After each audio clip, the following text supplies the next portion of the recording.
Så er det endnu en gang blevet tid til gæstehjørnet. Mit navn det er Stiv Ultima, og mine gæster i dag er Smokie. Welcome to Denmark. Hello. Thank you very much. Hi there. Nice seeing you. You're topping all the charges right now. How does it feel? We love it. Great. Fantastic. Great feeling. It's always great to be successful. You know, when you release an album, any sort of product, and if it fails, it's a terrible time. But if it's successful, wow, it's the biggest buzz. It just seems to get better. It really does seem to get better because you just think, well, let's hope this next one's going to be successful. And when it is, it's a great feeling. It gets better. It's like sex. It gets better. How would you know? But isn't no, he says he likes sex. Oh, right. I didn't say he was getting in it. Cup of coffee, Michael? Yeah, I'm having a cup of coffee. Very nice Danish cup of coffee. Great. Thank you very much. That's the sugar going in there, by the way. Yeah, Okay. thank you. But isn't it difficult choosing songs for a new album? Yes. Yeah, it is really, yeah. But everyone had a crack at choosing the songs, and with the covers album, there's so many to choose from over the whole of history. So, sport for choice, really. Yeah, we got it to about 200 songs, and then with the help of CMC and management, friends, we managed to get it down to 23 that were recorded. And then out of the 23, some we didn't finish because we didn't think that they were going the way that we wanted to be.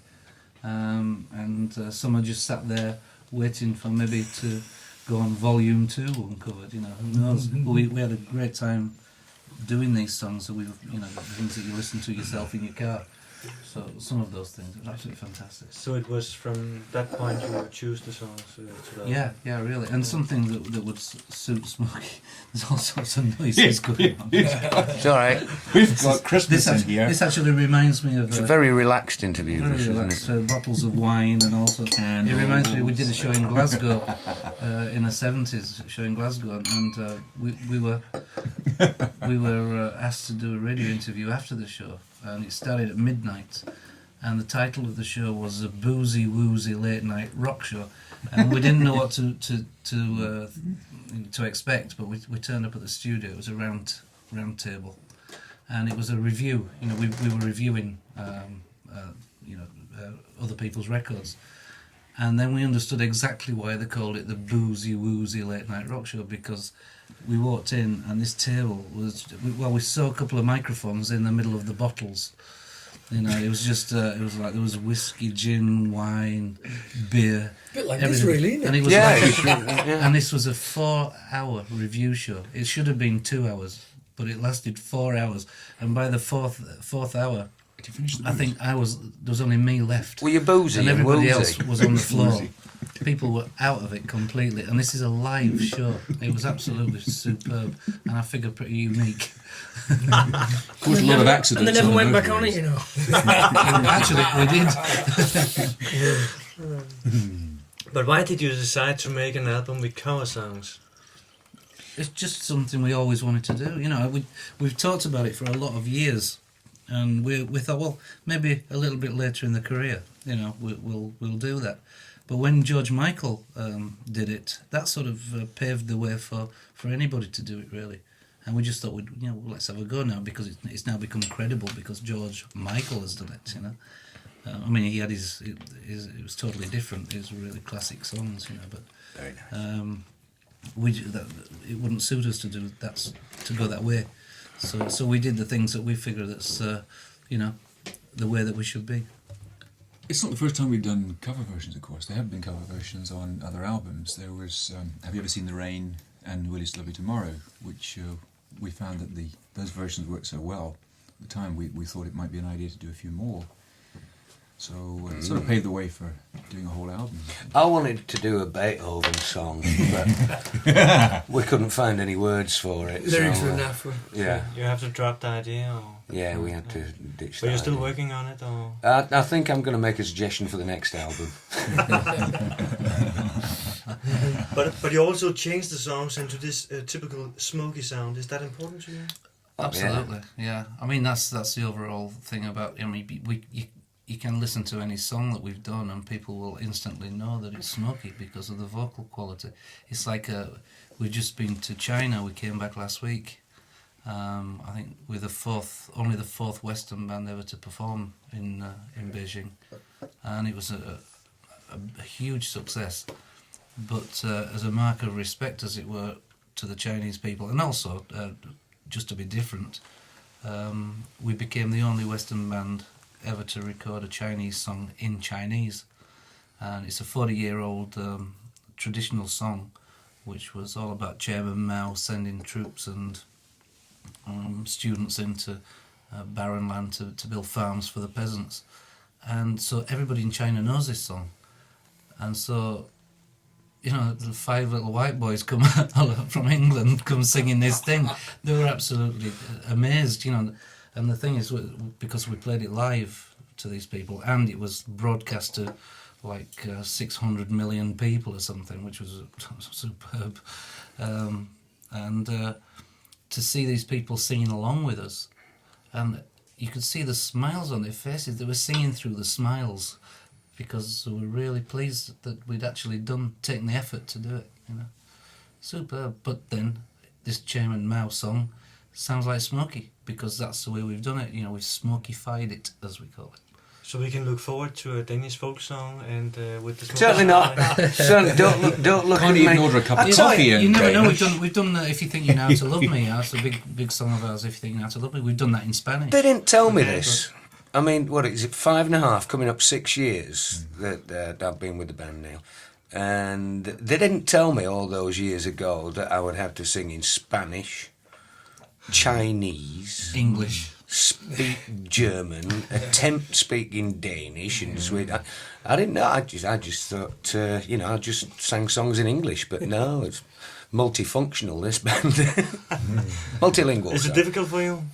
No, funnily enough, probably one of the hardest. I love languages, and I try to speak a little bit of everything, any language anywhere we go in the world. But the hardest is the Scandinavian languages, because you make a noise with your mouth that we don't. You make this thing, and if you don't get that quite right, Think of the goons.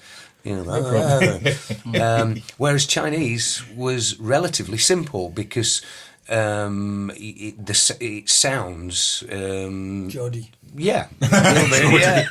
Sounds like northeast of England. It was easy to say the words, but like I say, any Scandinavian language is very, very difficult for us English because of this funny thing that you do with your throat that we don't do. We actually, Danish is not on the agenda for doing a song in, I'm We afraid. actually thought we were just singing in Chinese, but we weren't. We were singing in Mandarin. And that's Not different. Cantonese, not anything else, but Mandarin. So, you know, you tend to think, not to sort of realise that there are different dialects across even places like China, you know. It's ridiculous. How did your interest in music start? In your childhood, or did you dream about being a musician as a child? Yes, of course you do. I mean, I think every kid does. I think every kid watches the TV and sees a pop star on the telly, and you know, dreams about what it would be like to do that. You take a tennis racket and pretend it's a guitar, or We all did that. take the Even hairbrush Stephen and is a drummer. pretend it's a microphone, don't you? So yeah, I think you all did it as kids. I think every kid has probably done that, but yeah, I think we all just took it one step further and actually picked up an instrument, or picked up an instrument at school or something like that, or saw something on the TV or live that sort of made you want to pick up a guitar and play.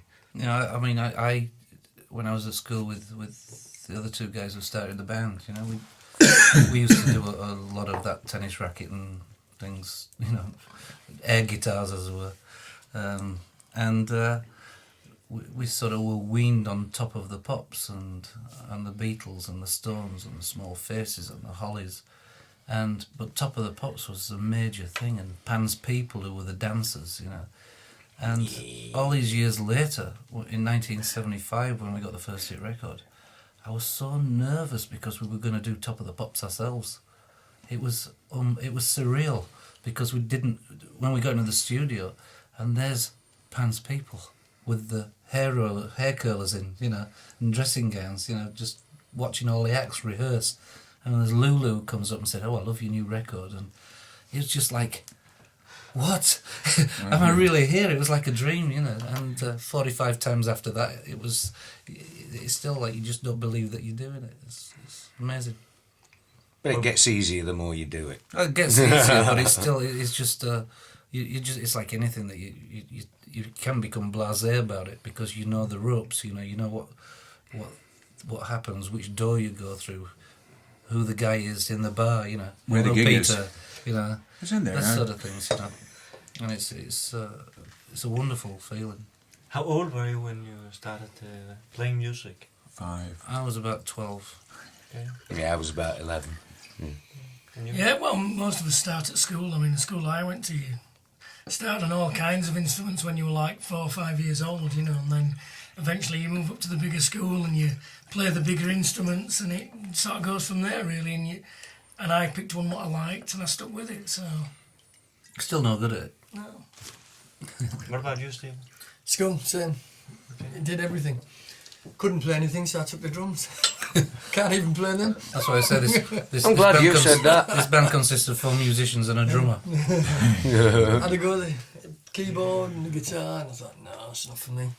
So then took the drums, hit them hard, make a noise. Yeah. Great But- workout. But did a music interest come from your parents or? No. My parents Yeah, said, mine- Yeah, my father was no a music singer. whatsoever. Okay. But yeah, I don't think that. I think I wanted to do something like that anyway.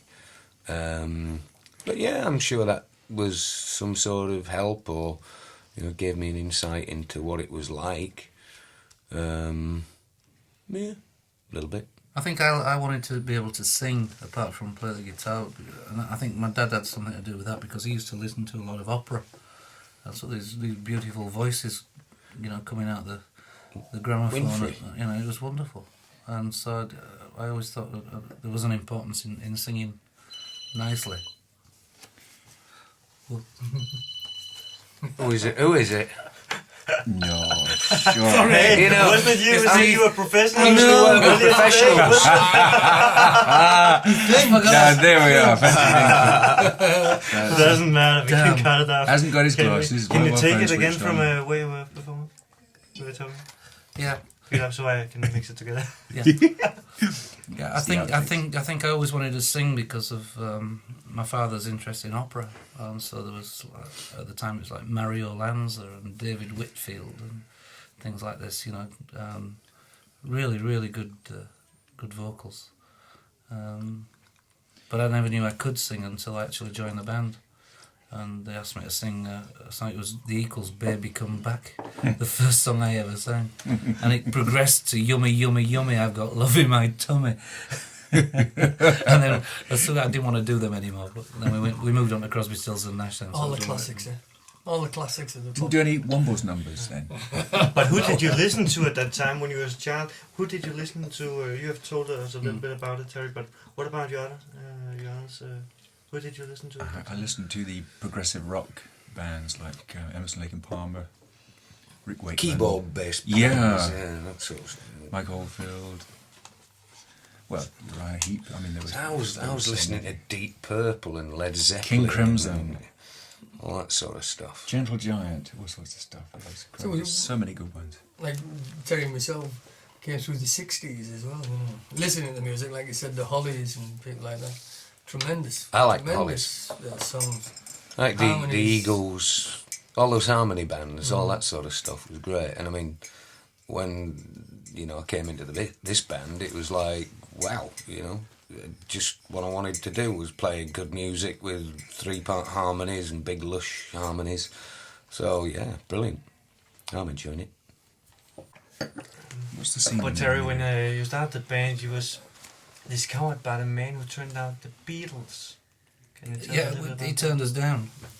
So we did. Because you were too much like the Beatles. in I think 1969 we went for an audition with RCA Records, and we did a record, but they wouldn't let us play on it.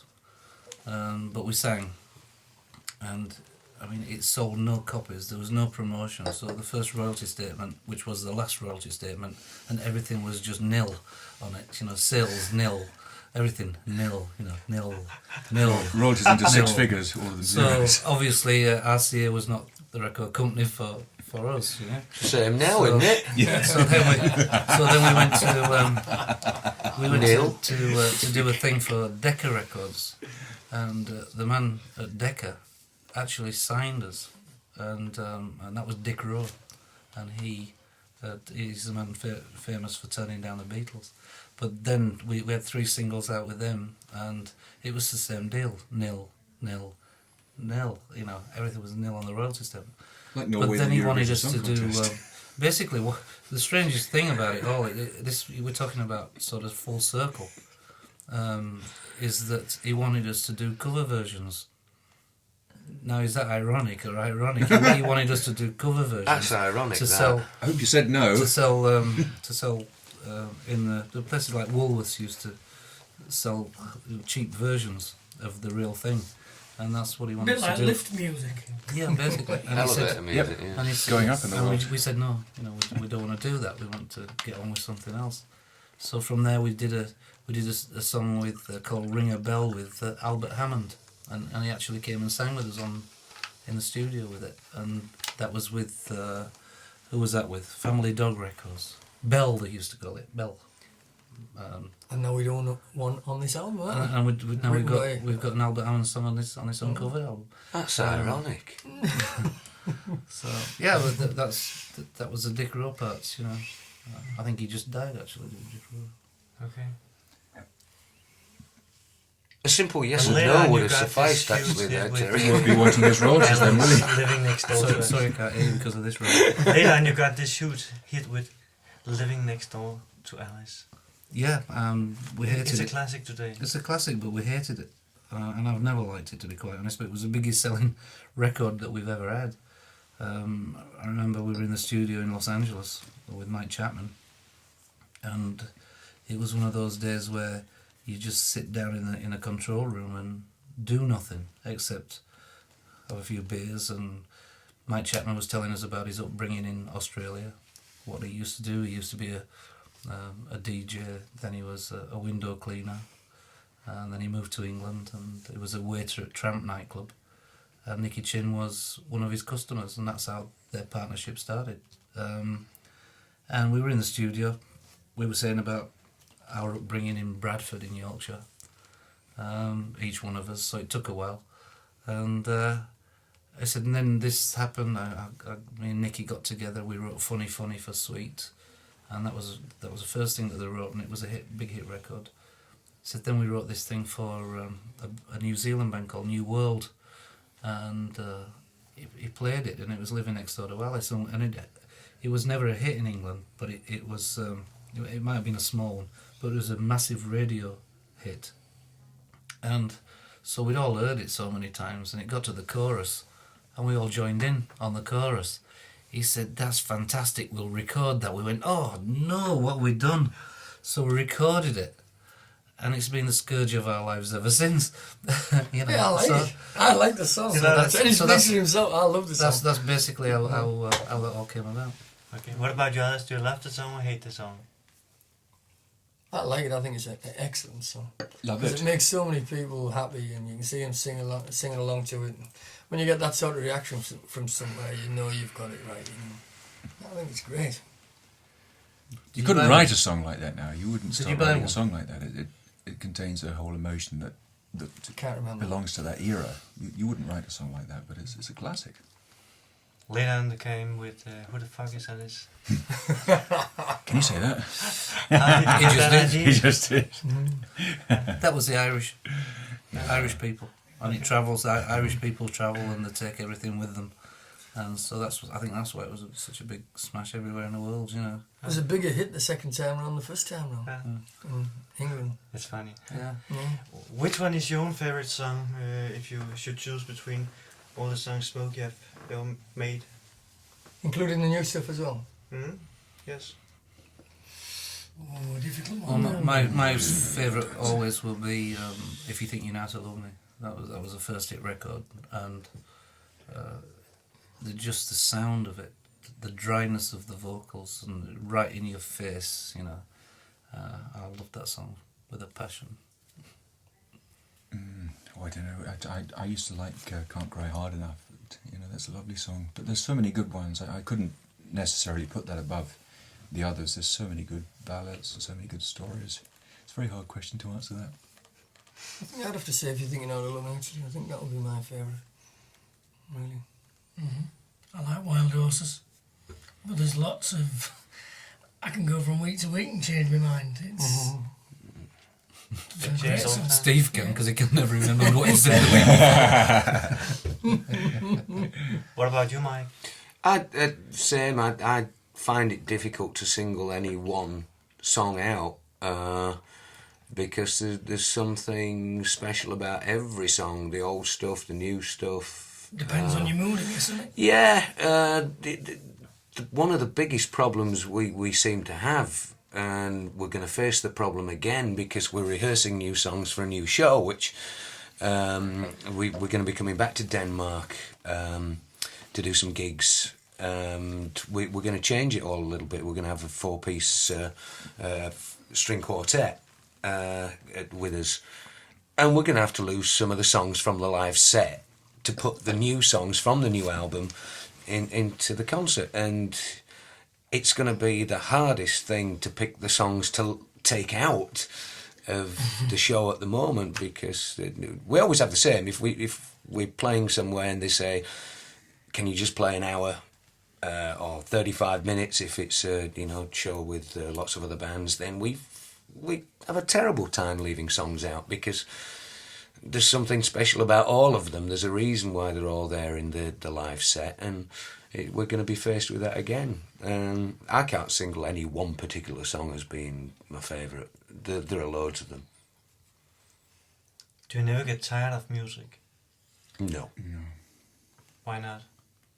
It's in the blood. I don't like listening to it when I've just woken up. I do actually get tired of it. If I go, sometimes going in the car at home, and I would never put the radio on or a CD in it. I would never. I like a bit of peace and quiet sometimes. I don't listen That's to what they say about me. They like a bit of peace and quiet. We do say that. Yeah. So why are you talking now? Exactly. Yeah, I think there are moments when you just want to sit quiet, don't want any noise. It's funny, you work with it all day and all night sometimes, and the last thing you want to do is get in the car and put on the radio, the radio station. Yeah, I know what you mean about that. But no, never get sick of it. Wouldn't still be doing it if I was fed up of it. What about being famous? Do you never get tired of being famous? People wanting your autograph, people wanting to talk to you and everything like I think that? famous is a state of mind. Either you think you're famous and you live that, or you're famous in somebody else's eyes and you don't actually live it until you're in the arena. You don't live fame when you're at home with your wife and kids. You don't. And there's certainly a lot of territories where we're not famous at all. So it's a turn on, turn off switch. It's lovely to be liked, isn't it? I mean, it's really nice that you get it's appreciated what you do. That is a real nice thing. But when you're down to earth lads, if you start believing what they write about you, well, then you're struggling with it. It's funny, really, because Think about it. when we go back to England, not many people really know us, because we don't do very much in England. But just at the moment, there's quite a buzz going on in England, because we went to China. One of the national TV companies did a documentary on it, so it might change now in my local pub when I go in. Someone might buy me a drink. No, they might expect you to buy all the drinks. Well, if they think I'm famous, they expect me to buy them. You never get tired of autographs and things, because Oh, God, no. once that stops, well, you're finished. The more people ask for autographs, the better, really. So you enjoy it? Well, every aspect of the business. Yeah. Well, I think it comes down to the fact that you're giving, somebody a smile. That's what we do when we gig, when we make records. We're putting smiles on people's faces, or we hope we are. And the pleasure for us is watching somebody smile with what you do. So, yeah, if you give somebody an autograph or take a picture with someone, they're always smiling. It's the same thing, you know. It's like Christmas every day. It's like playing Father Christmas sometimes, because, you know, you can give gifts to people that no other people can give, you know. So, yeah, it's pretty special. Only thing I don't like is when someone asks you for your autograph and then they give you 50 sheets of paper. Believe it or not, it does happen. Oh, yes. We did it in Well, China. that's because you can't remember your name for that long, can you? we did that in China at the sound check. We're doing sound check, and suddenly all these little Chinese guys come running up, and we're playing a song, and there's like three stood behind each of us while a friend takes a photograph. You know, we're trying to get on with sound check, and then they're going up to Martin, you know, and all this. And then after we'd finished, will you sign this? And then like Mick just said, you sign like 20. And then somebody comes in and tells you they're selling them on the doorstep outside. So you think that you're being nice to them, and they're not. You're Making money on it. Yeah. You're being very nice to him, yeah. And the other one, what makes me laugh is when people say, "Can I have your autograph?" It's not for me; it's for my cousin, or it's for my auntie. Or that's right. Yeah. They never admit it. Yeah. What's the name? I'll just put your name. Yeah. Do you have some funny moments you would like to share with our listeners from your touring around the world with Smokie? Oh, I remember being in a. This was a funny moment. Yeah, we did a show. We were coming from Leipzig in Germany, and we were going to do a show for the boss of Lada Cars in the Lada Stadium, and we were staying at the Lada Hotel. And we got to Leipzig Airport, and the private Lada jet was waiting for us, and it had it had a television in it, a regular television, which we had to hold while we took off because it wasn't fixed. It had an electric fire in it. No seatbelts. A big household fridge. Bench seats, wasn't it? Yeah, bench seats, Like except a for caravan. one like a chair that you'd see your grandmother sat in, you know. Yeah. And the stewardess was cooking a meal on the little gas stove at the back of the aeroplane. And it looked You great remember? from the outside. Went, wow, this jet Yeah. looks great. You know, it was a big impressive. little jet, you know, private jet. Powered And by 3 hairdryers. We got on. You'd swear to God you're in a slum housing, you know, an antique slum housing. When it's like, so anyway, I went into the toilet to take a To pee. do what you do. To do what you do. I came out, and there's Mike and there's Vernon, our onstage sound technician, sat there totally naked, warming their hands on the fire. You know, so I've got a photograph of that which I keep threatening to put on our website. But anyway, we got off the plane and we went to the Lada Hotel, and the boss of Lada had given us 2 of his private cars, which were a Lincoln Town car and a Jeep Grand Cherokee. He's not travelling around.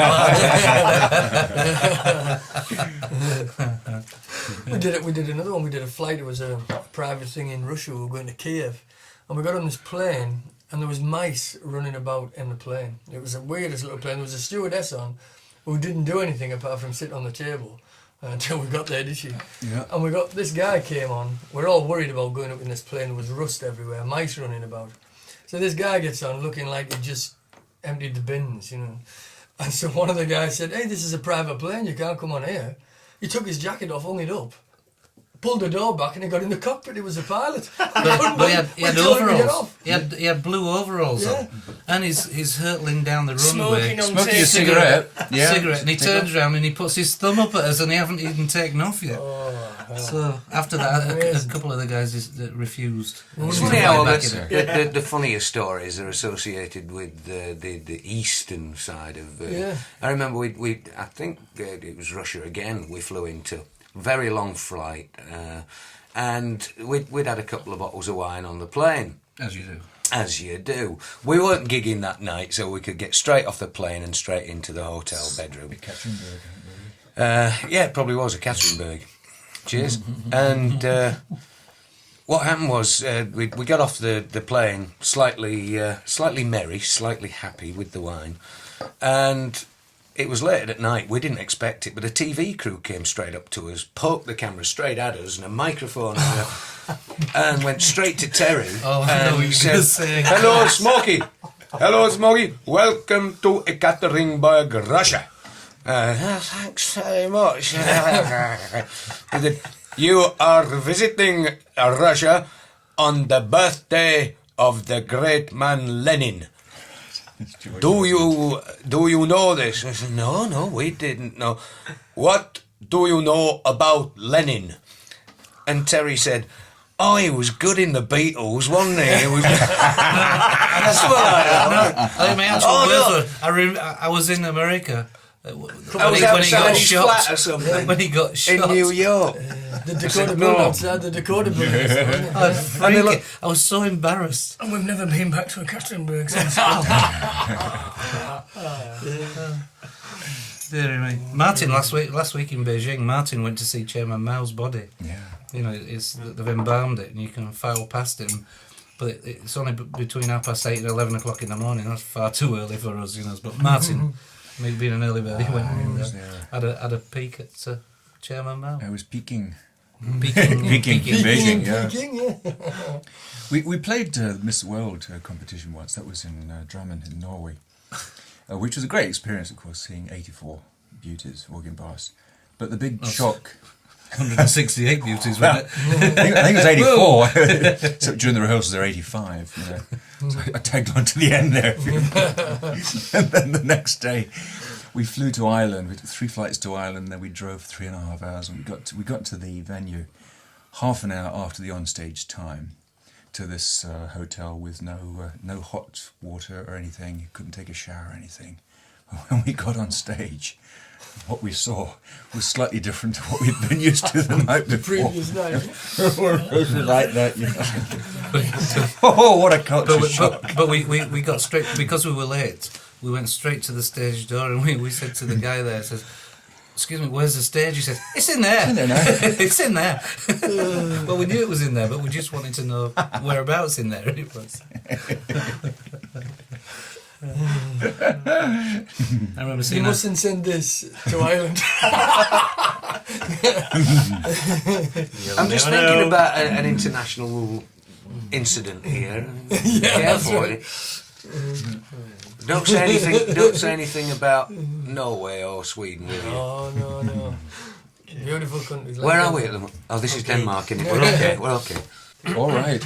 Cheers. What, you want a fist? I have one thing we have to talk about, you know, because it's part of the story, Smokie. And I hate to bring it up. You have talked about it before, but 5 years ago you lost Alan Martin, and it must have been a tremendous shock for you all. It was a great. You were together with him in the car. Well, I was sat next to him at the time. I'll never understand why he got what he got and I didn't. I don't understand that at all. And Mick even more so, because Mick was our guitar technician. I was in the front seat, and if you saw the car, if you saw the vehicle, the photographs of the vehicle afterwards, where Mick was sat, it was totally squashed. How he got out of it, why he's here today, I'll never know. Why I'm here today, I'll never know. But I certainly don't understand why Alan got what he got. Yeah, it was a very bad day. I mean, Martin, we were just travelling from a hotel to the airport in a little minibus, and Stephen Martin's flights were earlier. So all this had happened. They were back in England, not knowing a thing about it, and I mean, the shock for them must have been immense as well, you know. I remember everything about it, which was really crazy. And it's difficult to describe. There's a thing in the Fugitive, Harrison Ford, where the prison vehicle turns over and over and over, and the noises that you hear and I could never describe it before. And then when I saw that film, I said, "That's what it was." That's the only way I can describe how it felt. But getting to the hospital, Alan was very badly injured, and they helicoptered him to a specialist hospital for head injuries. And I mean, we were in our hospital, and we'd had all our stitches and things that stitched my eye up, and it was hanging down here, the eyelid. And they did a great job. The German surgeons, they just were superb, you know. And we were in the recovery room. One by one, they'd wheel us in. And because of the shock, you tended to want to go to the toilet all the time, so they kept giving us these things to put under the covers and peeing, basically. And we were all the same. We couldn't stop. The shock was making us go and go and go. And so we were making jokes about this. And in fact, the doctor who was in the recovery room was laughing and laughing. He said, "We can make a comedy sitcom out of this." And obviously this ER suddenly turns up. But we were laughing and laughing, and that's because of the shock. And we were inquiring about Alan, and they couldn't tell us anything. And you know, like 2 days later, he was gone.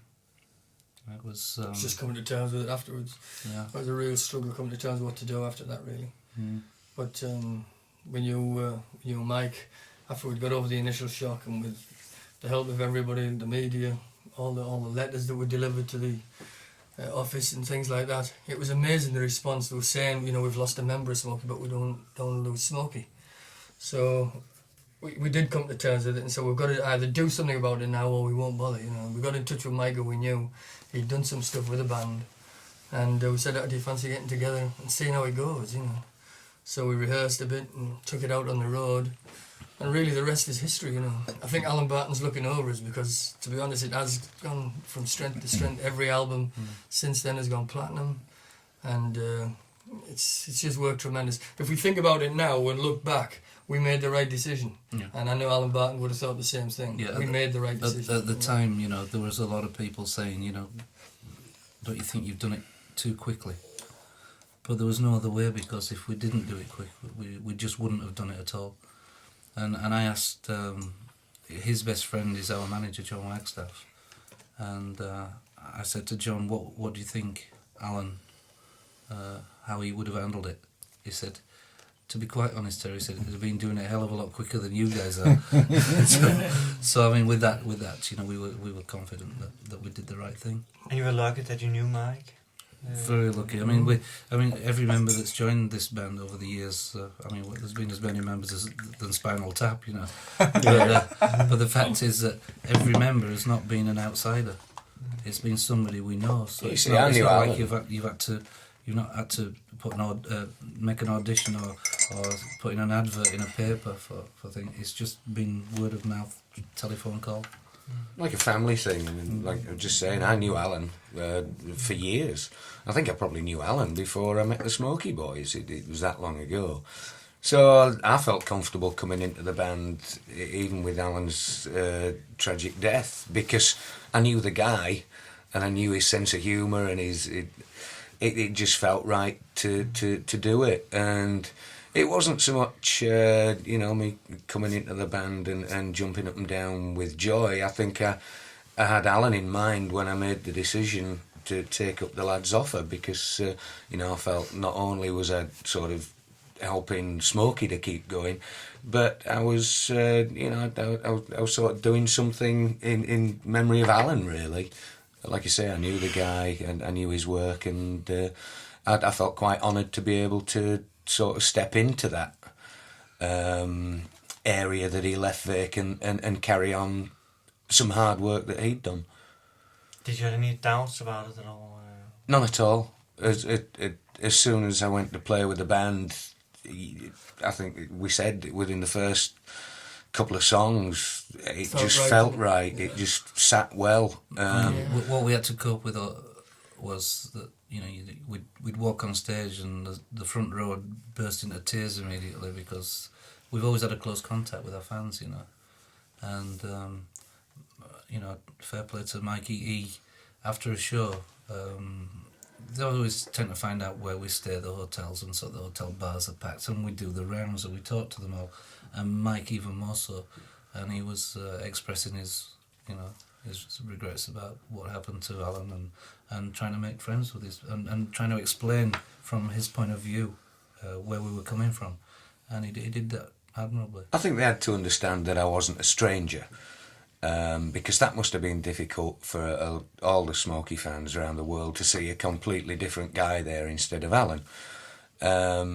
They needed to understand, and if it meant sat down talking to him for 10, 15, 20 minutes and explaining just what I've said to you here, is the fact that, you know, I'm no stranger. I grew up with Smokie music almost, knew Alan Barton very well, worked with Smokie before doing vocal sessions in studios for other artists, so it was, you know, I wasn't just some stranger off the street, you know, there was a history with it all as well.